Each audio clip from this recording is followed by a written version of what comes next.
Let's relax the nervous system with some cat-cow stretches, bringing your wrists right below your shoulders and knees below the hips, both of them about hip distance apart. You're untucking your toes, but if you want more stability, you can tuck them in.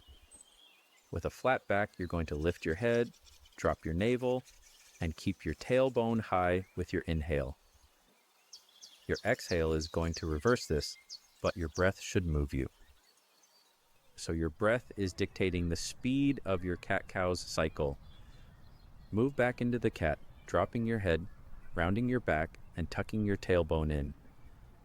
On the next inhale, reverse it.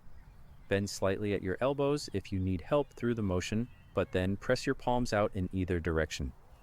So while you're in the cat pose, you're pressing your palms firmly into the ground with your exhale. And then when you inhale into the cow pose, press your palms out again, extending at your elbows. So this should feel really relaxing. Again, move with your breathing. Let the breath dictate how long you remain in each pose. Rock slightly forward and backward, finding center and really allowing your shoulders to rest away from your ears in the cow pose. In the cat pose, they're going to be near your ears. Once you're finished, return to a neutral position. Track your mobility over weeks at 321strong.com. Our flexibility tracker shows you exactly how much range you're gaining by muscle group.